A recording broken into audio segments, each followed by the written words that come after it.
एक लड़का फुटपाथ पर चाय बेचता है। पास में रेलवे स्टेशन है। वहाँ रेलवे स्टेशन पे चाय लेके जाता है, लोगों को देखता है। कोई चाय की अच्छाई भी करता है तो कोई कहता है तेरे चाय में चीनी कम है, तेरी चाय मीठी नहीं है। डेली का बच्चे का रूटीन है, जिल्लत भरी जिंदगी है। उसके भी सपने हैं लेकिन एक मजबूरी है। बच्चा अपनी माँ के साथ एक छोटी सी गोमती में चाय की दुकान खोला हुआ है। मजबूरी में वो उसको ये सब करना पड़ रहा है। उसकी भी इच्छाएं हैं कि अच्छे स्कूल में पढ़े, लेकिन वह सरकारी स्कूल में पढ़ता है। पढ़ाई के साथ वह चाय बेचने का काम करता है। साथियों नमस्कार, हमारे यूनिक स्टोरी चैनल में आपका स्वागत है। मित्रों साथियों, वह 12-13 साल का लड़का जिसका नाम अमन है, डेली लोगों को देखता है, उनको चाय पिलाता है। आ जाओ साहब, ले लो गरम गरम चाय, 5 रुपए की चाय। लेकिन उसके जो सपने हैं वो बैंकों में कभी जाता है, बैंकों में जो अधिकारी हैं उनको चाय पिलाता है। उनको देखकर वो मोटिवेशन होता है। उसके भी सपने हैं कि मैं इसी कुर्सी में पढ़ लिख कर बनूं। एक दिन का वाकया होता है, लड़का बैठा हुआ है, अपनी माँ से कहता है कि माँ, क्या मैं भी पढ़कर कुछ बन सकता हूँ? कोई माँ क्या ये सोचेगी कि बेटा क्यों ना मेरा पढ़े? माँ कहती है, बेटा पढ़ लिख लोगे तो बहुत कुछ बन सकते हो। ये तुम जिनको चाय पिलाते हो, ये कोई जब इस धरती पे आए थे तो कोई पढ़े लिखे नहीं थे, यहीं आके पढ़े हैं। परिस्थितियाँ सभी की एक जैसी नहीं होती, कोई गरीबी से आता है, कोई अमीरी से आता है। अमन को उसकी माँ ही मोटिवेट करती है। अमन के मन में इच्छा जागृत होती है, सोचता है जो टाइम मिले उसमें पढ़ाई कर लिया करूं।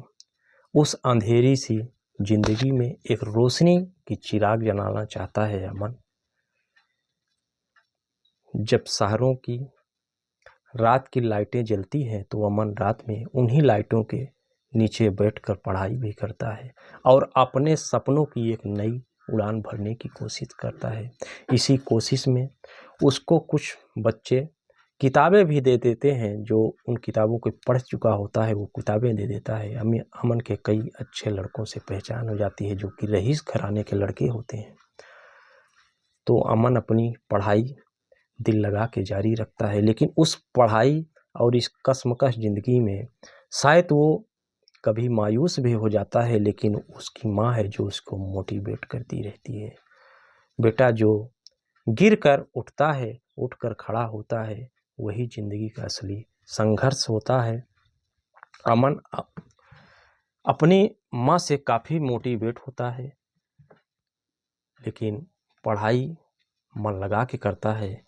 अपनी आगे की दिनचर्या के लिए वो अपना एक रूटीन बनाता है कि सुबह से चाय की स्टॉल में बैठेंगे, दोपहर के आसपास जब खाने पीने का मेरा टाइम होगा उस वक्त मैं कुछ पढ़ाई करूंगा, इसके बाद पुनः चाय के स्टॉल पे माँ के साथ आके काम करूंगा। इसके बाद शाम के वक्त होता है, शाम के वक्त में जब हमारे खाने पीने का टाइम होगा उसके बाद 2 घंटे पढ़ूंगा, इसके बाद सोना है। वो डेली अपने रूटीन में उसी तरह से अपना एक रूटीन बना लेता है कि ताकि उसका एक चाय की जो दुकान है वो भी चलती रहे, जिससे परिवार का खर्चा भी चलता रहे और उसकी पढ़ाई भी होती रहे। पढ़ाई उसकी जो विद्यालय की है पूरी होती है, समय ऐसे ही बीतता है। अच्छे अंक भी उसके आते हैं तो स्नातक करने लगता है। इधर वह भी समय आता है जब वो कंपटीशन की एग्ज़ाम देता है, 2-3 एग्ज़ाम देता है, शायद वो असफल भी हो जाता है। लेकिन कहते हैं कि जिसके अंदर चाह हो राह जरूर मिल जाती है। ऐसे ही वह अपने संघर्ष में लगा हुआ है। एक दिन का वाकया होता है कि उसकी बैंक का जो एग्ज़ाम है उसका टाइम भी आता है। अगले दिन एग्ज़ाम होने वाला होता है, शाम का वक्त होता है, माँ की उसकी तबीयत खराब है। तबीयत कुछ ज़्यादा ही खराब होती है तो वो नज़दीक में जो डॉक्टर होते हैं उनको बुला के लाता है कि डॉक्टर साहब चलिए, मेरी माँ की तबीयत खराब है, आखिरकार डॉक्टर साहब उस छोटी सी झोपड़ी है जहाँ माँ बेटे अपने ज़िंदगी का गुजारा करते हैं, छोटी सी झोपड़ी में, जहाँ मुश्किल से 10 बाई 10 की जगह है।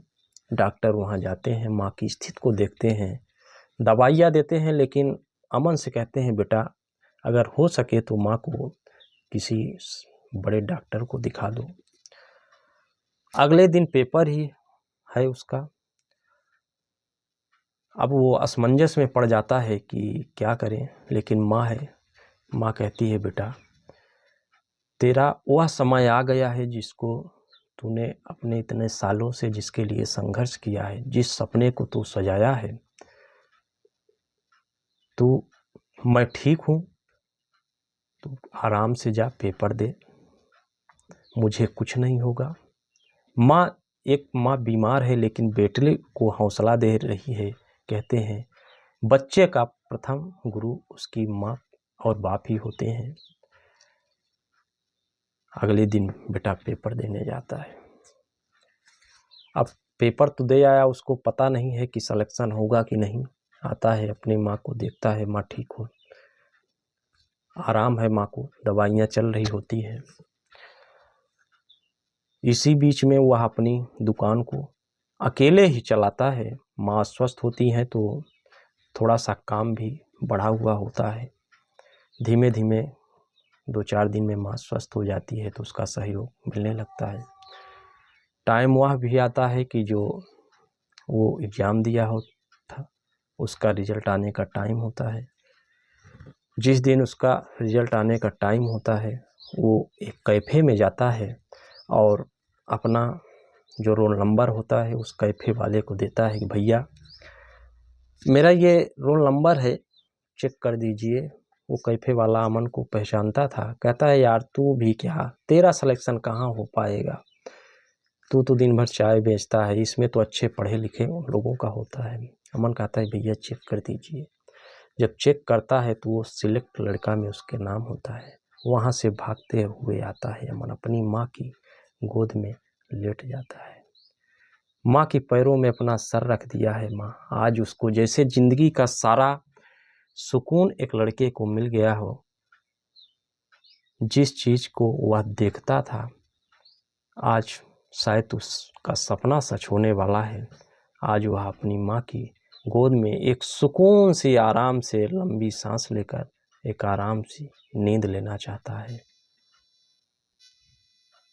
एक माँ आज इतनी खुश है अपने बेटे को देखकर। माँ कहती है बेटा तूने उस फुटपाथ से पला बढ़ा जहाँ पे लोगों को सपने दम तोड़ते हैं, लेकिन तूने उस सपने को अपना हौसला बनाया। समय वह भी आता है कि बैंक में लड़के की ज्वाइनिंग होती है। अमन की ज्वाइनिंग भी उसी शहर में अमन की होती है जहाँ पे अमन जिस शहर में रहकर चाय बेचता है, संयोग कहें या किस्मत कहें, अमन अपनी ज्वाइनिंग लेता है। बड़े ही शालीनता भाव से वहाँ अपनी नौकरी करता है। जिस कुर्सी पे बैठता है, जिस दिन बैंक में जाता है, वहाँ बैंक को प्रणाम करता है और ऊपर देखता है कि हे प्रकृति, मेरे संघर्ष को तुमने पूर्ण कर दिया, मैं आपका बहुत बहुत धन्यवाद करता हूँ। और उस कुर्सी पे बैठता है जहाँ वो चाय देता था जिन बैंक अफसरों को, वहाँ अब वो कंप्यूटर पे लोगों के खाते को देखता है। ये किस्मत ही है। लेकिन कहते हैं कि समय एक ही तरह का नहीं होता, समय बहुत ही मूल्यवान होता है, समय बदलता रहता है। न समय के दिन बड़ी न समय की रात। ऐसी ही अमन की कहानी है। एक दिन का वाकया होता है। एक बुजुर्ग महिला वहाँ पर अपना खाता देखने के लिए आती है। उसके खाते में काफ़ी दिन से पैसे नहीं आते थे। बुजुर्ग महिला पढ़ी लिखी नहीं होती, तो उनका जो पेंशन वगैरह का पैसा आता था वृद्धावस्था का पेंशन शायद बंद हुई थी या तो आई नहीं थी, तो चेक कराती हैं, खाता भी बंद होता है तो उनको एक फॉर्म दिया जाता है। फॉर्म भरने वाला कोई नहीं है, तो उन्हीं अफसरों के पास जाती हैं कि साहब इसको भर दीजिए। अमन के पास पहुंचती है, कहती है साहब मैं तो पढ़ी लिखी नहीं हूँ, मैं पढ़ना लिखना नहीं जानती, कहाँ दस्तखत करना है मुझे तो ये भी नहीं पता है। अमन मुस्कुरा कर कहता है अम्मा मैं भी कभी ऐसा था कि चाय बेचता था, मैं भी दस्तखत नहीं कर पाता था। आओ अम्मा मैं साथ मिलकर हम दोनों दस्तखत करते हैं। बैंक का जो माहौल होता है काफ़ी वहाँ खुशनुमा सा हो जाता है। अमन की ये शालीनता लोगों को काफ़ी पसंद भी आती है। समय दोपहर का लंच का टाइम का होता है, वहाँ एक चाय देने वाला आता है। अमन के पास जाता है, साहब चाय ले लीजिए। अमन बड़े ही गौर से उसको देखता है, कहता है यार तुम ये बताओ पढ़ाई वढ़ाई करते हो कि नहीं।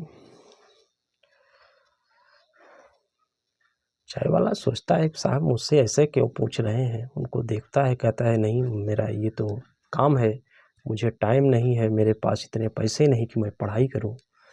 अमन कहता है अरे मुझे शायद तुम पहचानते नहीं हो। जब उसकी तरफ गौर से देखता है तो अमन है। चाय वाला कहता है यार अमन तुम, तो कहता है पढ़ लिख ले तू भी, शायद कुछ बन जाए। क्योंकि दोनों अगल बगल ही चाय बेचते थे तो अमन उसको पहचानता था।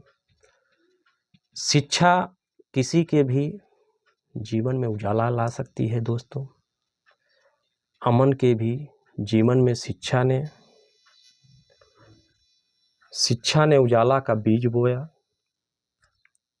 माँ के साथ अमन रहता है, बुजुर्ग माँ। एक ठीक ठाक सा घर है जहाँ रात को भी और दिन को भी लाइट की सुविधाएं हैं। एक चिल्लत भरी जिंदगी से एक शांतिपूर्ण सम्मान भरी जिंदगी जी रहे हैं दोनों। ये शिक्षा का असर है। अमन एक नाम नहीं बल्कि एक मिसाल बनता है लोगों के लिए, जो फुटपाथ पे चलकर लोगों को दिलों में तक पहुंचा। उसने दिखाया अगर इरादा सच्चा हो तो सपनों को चाय से भी उबाला जा सकता है। ऐसा नहीं है कि सपने फुटपाथ पर दम तोड़ते हैं। दोस्तों अगर वीडियो अच्छी लगी हो तो लाइक सब्सक्राइब जरूर करिए। साथियों नमस्कार।